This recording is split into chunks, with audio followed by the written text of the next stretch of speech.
அனைவருக்கும் இனிமையான வணக்கம். மற்றும் ஒரு சிறப்பு கலந்துரையாடல் நிகழ்ச்சியில் உங்கள் அனைவரையும் சந்திப்பதில் மகிழ்ச்சியாக இருக்கின்றது. குறிப்பாக இன்றைய கலந்துரையாடல் ஒரு தொழில்நுட்ப ரீதியாக எவ்வாறு இலங்கை திருநாட்டை அபிவிருத்தி செய்வது என்பது தொடர்பில் அமையப் போகின்றது. எனவே இந்த அபிவிருத்தி என்று நாங்கள் அதை உற்று நோக்கும்போது மாகாண அபிவிருத்திக்கான டிஜிட்டல் தொழில்நுட்பம் என்ற ஒரு கருப்பொருளினூடாக அந்த நிகழ்ச்சி திட்டம் ஆரம்பமாக இருக்கின்றது. குறிப்பாக ஏனைய விடயங்கள் கொழும்பு, கம்பஹா, காலி, மாத்தர போன்ற பகுதிகளில் இடம்பெற்று தான் இறுதியாக யாழ்ப்பாணம் என்று கூறப்படுகின்ற வடக்குக்கு செல்லும். ஆனால் இந்த தகவல் தொழில்நுட்ப டிஜிட்டல் முறை அல்லது டிஜிட்டல் கட்டமைப்பை உருவாக்குவதற்கான முயற்சி வடமாகாணத்திலிருந்து முதற் தடவையாக ஆரம்பிக்கப்படுவது மிகவும் ஒரு வரவேற்கத்தக்க விடயமாகும். எனவே இலங்கை தகவல் மற்றும் தொடர்பாடல் தொழில்நுட்ப முகவர் நிறுவனம் தான் ICTA தான் இந்த ஏற்பாடுகளை செய்து வருகின்றது. எனவே இது தொடர்பான விடயங்களை நாங்கள் அறிந்து கொள்ள வேண்டும். இது தொடர்பான ICTAயின் நோக்கம், அவர்களது இலக்கு, இந்த மாகாணத்துக்கு இடையிலான மாகாணங்களுக்கான ஒரு டிஜிட்டல் கட்டமைப்பை எவ்வாறு உருவாக்கப் போகின்றோம் என்ற பல விடயங்களை நாங்கள் அறிந்து கொள்ளப் போகின்றோம். அன்போடு நாங்கள் வரவேற்கின்றோம் ICTAயின் பிராந்திய அபிவிருத்தி குழுவின் பணிப்பாளராக இருக்கும் இந்துமினி கொடிக்கார அவர்களை அன்போடு வரவேற்கின்றோம். வணக்கம் ஐபுவான். வணக்கம். இந்துமினி கொடிக்கார அவர்கள் என்று கலந்து கொள்கின்றார். அவரிடம் நாங்கள் முதலாவதாக கேட்கக்கூடிய ஒரு கேள்வி இருக்கின்றது. ICTA மற்றும் ICTAயின் இலக்கு பற்றி அவரிடம் நாங்கள் கேட்கின்றோம். ICTA என நீங்கள் அனைவரும் அறியப்படும் ஸ்ரீலங்காவின் தகவல் மற்றும் தகவல் தொடர்பு தொழில்நுட்ப நிறுவனம் நம் நாட்டின் டிஜிட்டல் மாற்றத்தை வளர்ப்பதில் முன்னணியில் உள்ளது. நாங்கள் தொழில்நுட்ப அமைச்சின் கீழ் நிறுவப்பட்ட ஒரு முழுமையான அரசாங்க அமைப்பு மற்றும் ICTAயின் கட்டளை ஆகும்.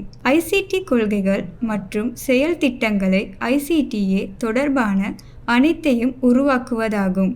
ICTAயின் மூலோபாயம் என்னவென்றால், நாட்டை மாற்றும் வகையில் நாட்டில் மூலோபாய நடவடிக்கைகளை செயல்படுத்த நாங்கள் கடமைப்பட்டுள்ளோம். இதற்காக ICTA ஒரு தெளிவான ஆளுநர் கட்டமைப்பை கொண்டுள்ளது. அங்கு ஆளுநர் கட்டமைப்பில் ஒரு மாறும் நன்கு அனுபவம் வாய்ந்த மற்றும் தகுதி வாய்ந்த ஆலோசகர்கள், முதன்மை இயக்கும் அலுவலகர்கள், இயக்குநர்கள், மூத்த மேலாளர்கள் மற்றும் மேலாளர்கள் இந்த தனித்தூண்களை எடுத்து தொழில்நுட்பத்தை மற்றும் மாற்றியமைக்க ஒப்படைக்கப்பட்டுள்ளனர்.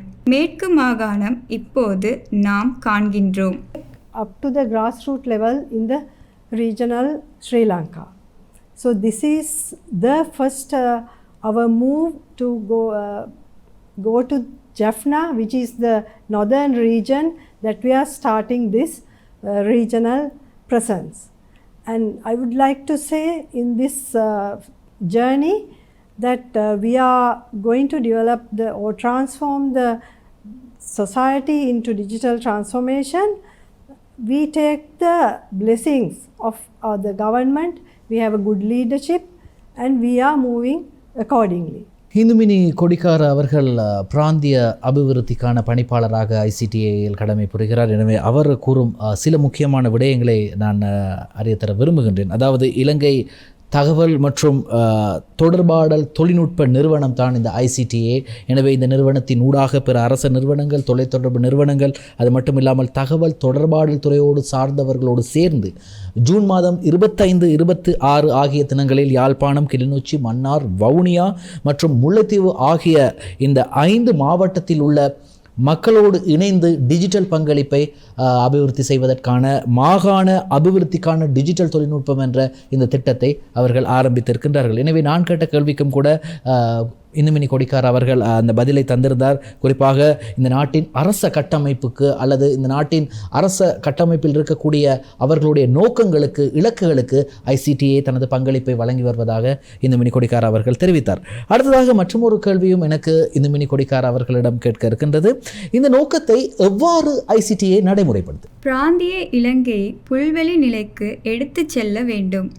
எனவே எங்கள் முதல் நடவடிக்கையாக வடக்கு மாகாணத்தில் உள்ள யாழ்ப்பாணத்திற்கு சென்று எங்கள் பிராந்திய விளக்கக்காட்சியை தொடங்க உள்ளோம். இந்த பயணத்தில் நாம் எங்கள் சமுதாயத்தை டிஜிட்டல் மாற்றமாக உருவாக்க அல்லது மாற்றப் போகிறோம் என்று நான் கூற விரும்புகிறேன்.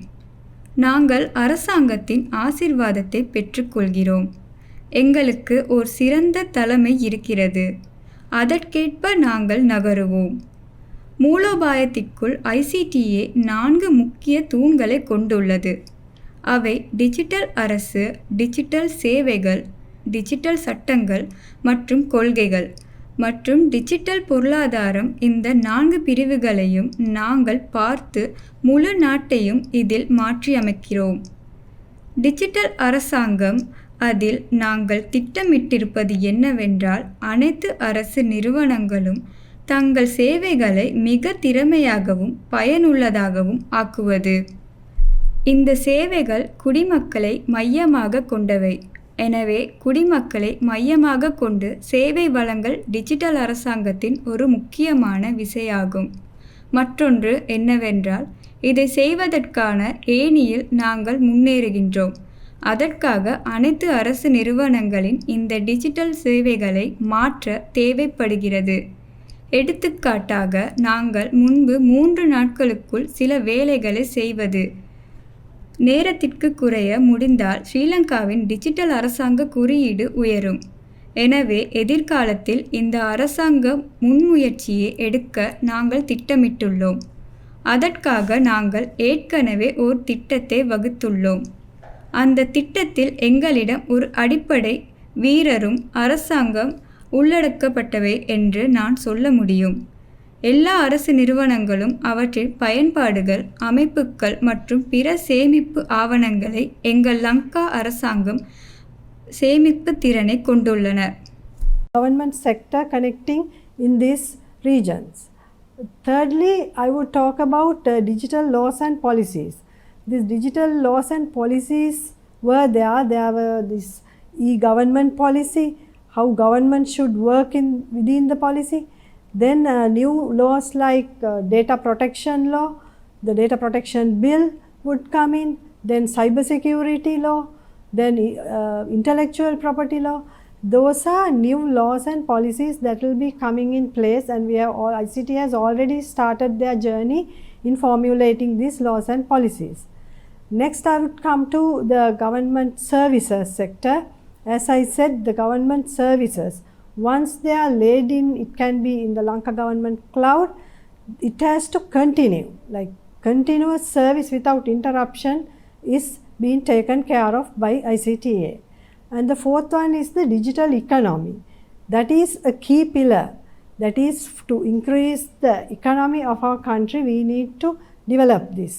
For that, in the digital economy pillar, we are looking at how not only like in the Western province, but how these regions, we have 9 provinces in the country. When we go to each province, each region, how these regions can contribute to the digital economy to improve the economy by which means like it can be industry development, or it can be government through government sector, it can be through SMEs, and there are a lot of sectors that cover in this. So we will be mostly discussing about digital economy in our next few minutes also. And I would like to emphasize that we are going to the northern region to start the regional presence and to develop them starting from the north. இந்துமினி கொடிக்கார அவர்கள் தெரிவித்தது போன்று இந்த ICTA அமைப்பின் அவர்களது எதிர்கால திட்டங்கள் நோக்கங்களை பற்றி பேசி அதற்கடுத்ததாக அவர் குறிப்பிட்ட மிக முக்கியமான விடயம் எவ்வாறு அவர்கள் இந்த சேவைகளை நடைமுறைப்படுத்துகின்றார்கள் என்று. டிஜிட்டல் அரசினூடாக, டிஜிட்டல் சேவைகளினூடாக, டிஜிட்டல் சட்டத்தினூடாக, சட்டத்திட்டங்களினூடாக. அதில் தான் இந்த சைபர் குற்றங்கள் தடுக்கப்படுகின்றது.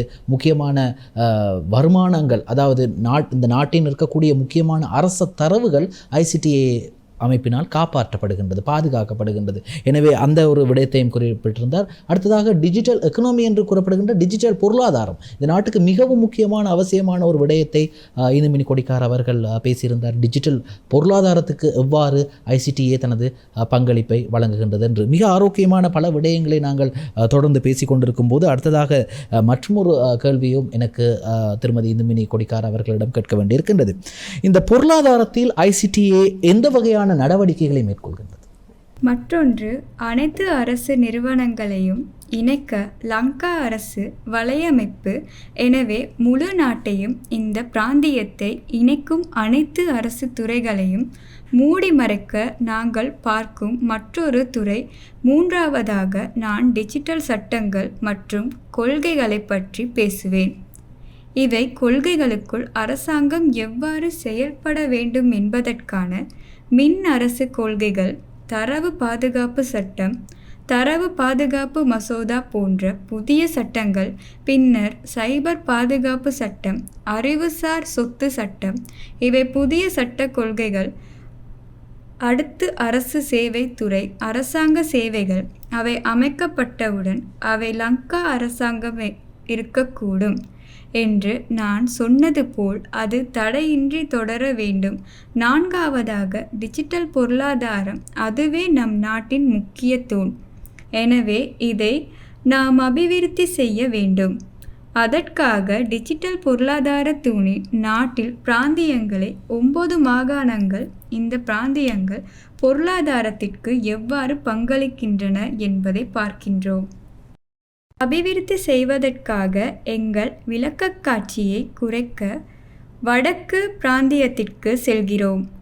நான் டிஜிட்டல் பொருளாதாரத்தை பற்றி பேசும்போது டிஜிட்டல் பொருளாதார துறையிலேயே 5 முக்கிய உத்திகள் இருப்பதால் என்னால் விரிவாக விளக்க முடியும். அதில் டிஜிட்டல் தொழில்நுட்ப மேம்பாடு ஒன்றாகும். எனவே தொழில்நுட்ப தொழில்களை அபிவிருத்தி செய்ய வேண்டும். இது டிஜிட்டல் தொழில்நுட்பத்தில் சேவை வழங்குவதன் மூலம் நம் நாட்டிற்கு ஒரு அரிய ஏற்றுமதி வருமானம் வருகிறது. தேநீர் மற்றும் ரப்பர் ஏற்றுமதியைப் போலவே டிஜிட்டல் தொழில்நுட்பம் டிஜிட்டல் சேவையாக வருகிறது. எங்களுடைய ஆலோசனையை நாங்கள் தருகிறோம். இது மனித நேரத்தின் அடிப்படையில் அல்லது மென்பொருளை உருவாக்கும். எனவே டிஜிட்டல் தொழில்நுட்ப தொழில்துறை வளர்ச்சியில் தொழில்நுட்ப மேம்பாட்டு தொழில்களில் எவ்வாறு ஈடுபட முடியும் என்பதை நாங்கள் தேடுகிறோம். பெரும்பாலான பெரிய நிறுவனங்கள் மேற்கு மாகாணத்தில் குவிந்துள்ளன. எனவே நாம் எவ்வாறு பிராந்தியங்களுக்கு சென்று அவற்றை அபிவிருத்தி செய்யலாம்? தொழில்நுட்ப தொழில் வளர்ச்சியின் முக்கிய மையம் அதுதான். Is trying to build these capacities of the maybe students. When once the capacity is built in the students, they come into the startup stream. Then they can contribute to the companies who would be going to the regions. That is how we have a plan of increasing the workforce to 300,000 employees in the country. So that is one main objective that we have in our mind. And in terms of the industry development, we are looking at increasing the export revenue to 3 billion by 2025. That's again, and when you look at startups, we have a target of building 1,000 startups by the year 2025. So with that focus, we are just going ahead. And that I've just discussed technology, industry development, startups and the capacity building. The other one is technology diffusion. Technology diffusion, as not only just the ICT or IT technology that we are talking about. This technology is actually used across all segments. Technology is used in the health sector as health tech. It's used in the education. Now, as you know, we are in this COVID situations. The students are learning from home. So how are they learning? This is edutech, right?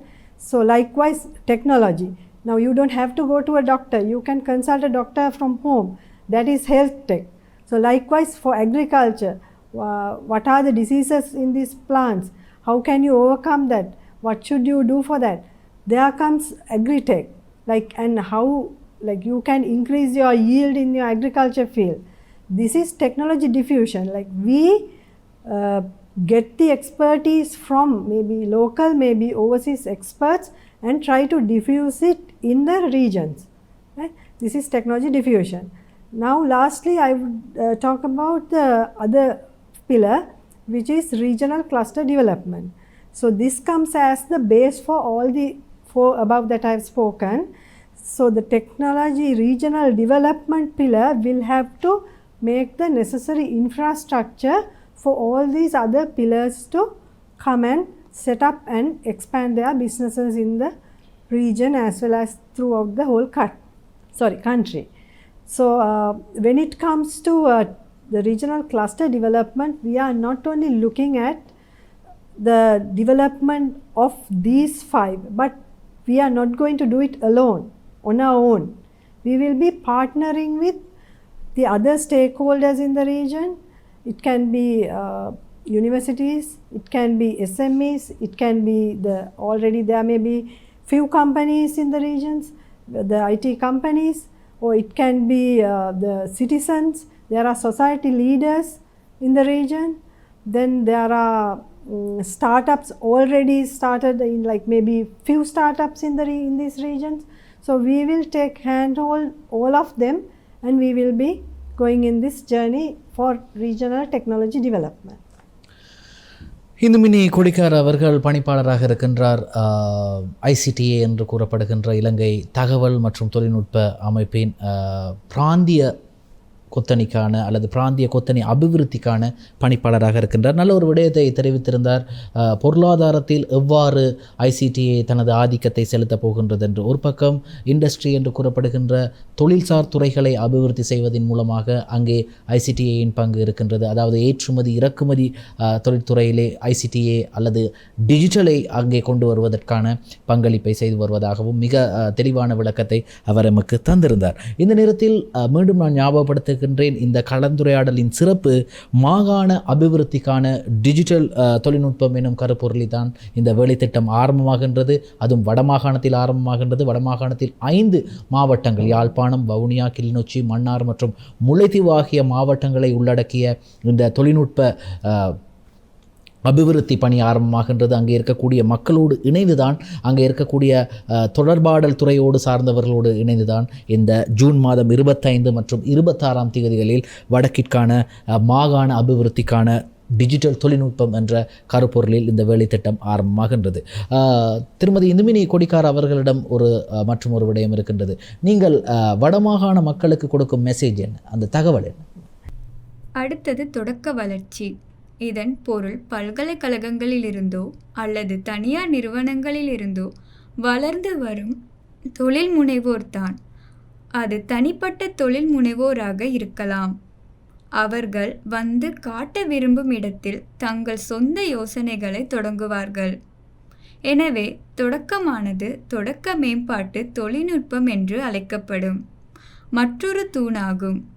இந்த பிராந்தியங்களில் அவை எவ்வாறு அபிவிருத்தி செய்யப்படுகின்றது என்பது அவர்கள் இந்த தொழில்நுட்பத்தை பார்ப்பார்கள். மற்றொன்று திறன் மேம்பாடு. இது ஒரு மிகப்பெரிய வளர்ச்சி. இங்கே நாம் தொழில்நுட்ப நிறுவனங்களை மட்டுமல்ல தொடங்குவதையும் பார்க்கின்றோம். சமூகத்தின் பழைய பிரிவின் திறன் கட்டிடங்களை நாங்கள் பார்க்கின்றோம். இதை பற்றி மாணவர்கள் நாட்டில் குடிமகன் போன்றது.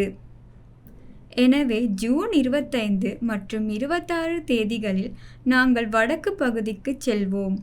அது மிக விரைவில் நாங்கள் அங்கு செல்வோம். அங்கு செல்லும் போது 9 மாகாணங்களில் வடக்கு மாகாணத்தை ICTA தேர்ந்தெடுத்துள்ளது என்பதை நான் உங்களுக்கு சொல்ல விரும்புகிறேன். நாங்கள் உண்மை மறைக்கவில்லை.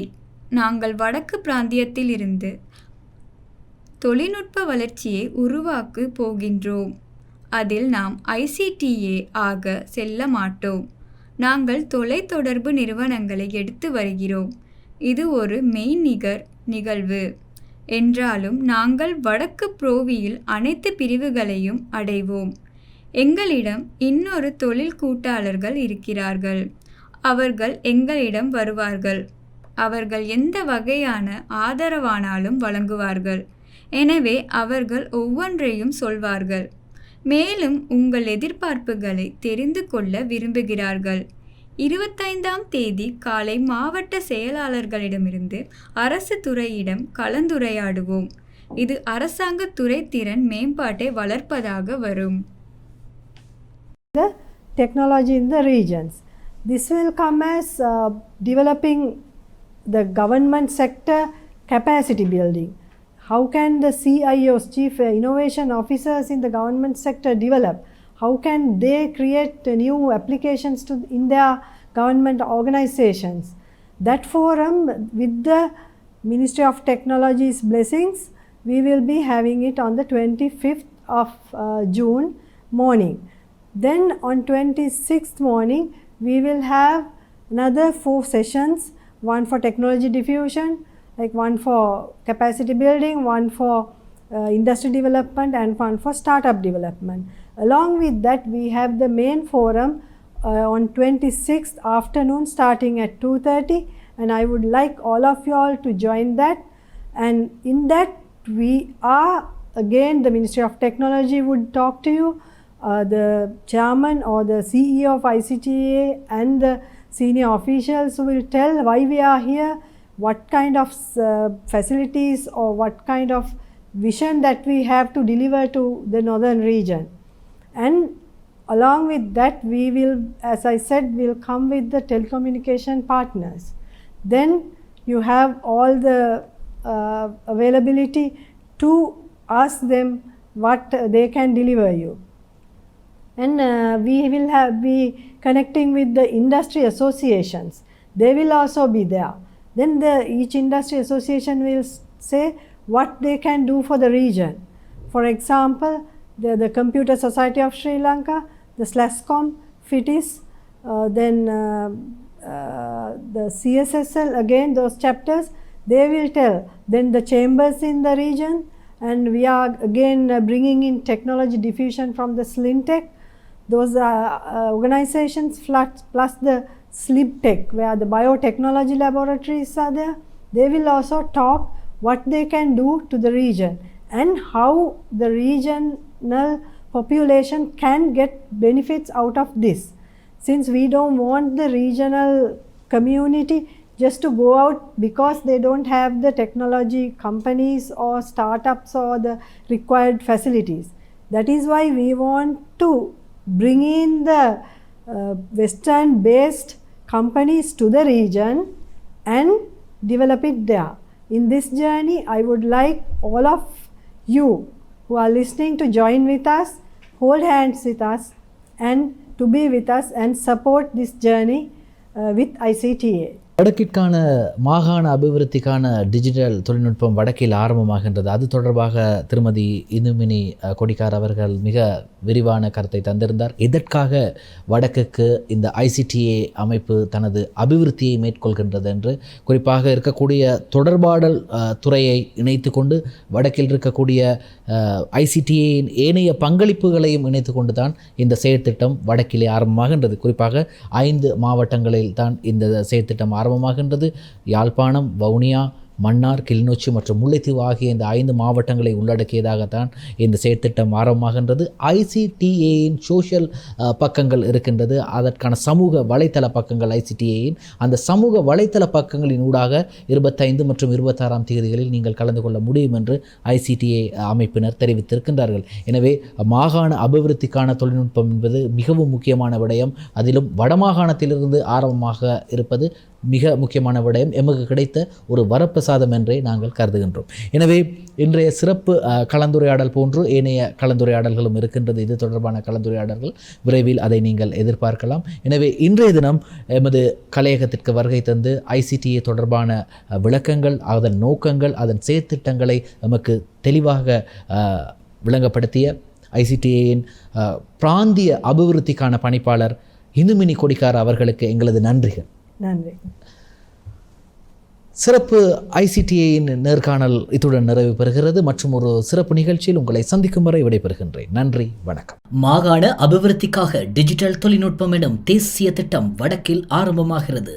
இலங்கை தகவல் மற்றும் தொடர்பாடல் தொழில்நுட்ப முகவர் நிறுவனம் மற்றும் பிற அரச நிறுவனங்கள், தொலைத்தொடர்பு நிறுவனங்கள், தகவல் தொடர்பாடல் மற்றும் தொழில்நுட்ப பங்குதாரர் அமைப்புகளுடன் இணைந்து ஜூன் 25 மற்றும் 26 தேதிகளில் யாழ்ப்பாணம், கிளிநொச்சி, மன்னார், வவுனியா மற்றும் முல்லைத்தீவு ஆகிய 5 மாவட்டத்தில் உள்ள பொதுமக்களின் டிஜிட்டல் பங்களிப்புடன் மாகாண அபிவிருத்திக்காக டிஜிட்டல் தொழில்நுட்பம் ஊடாக வடக்கில் இத்தேசிய திட்டம் ஆரம்பிக்கப்படுகின்றது.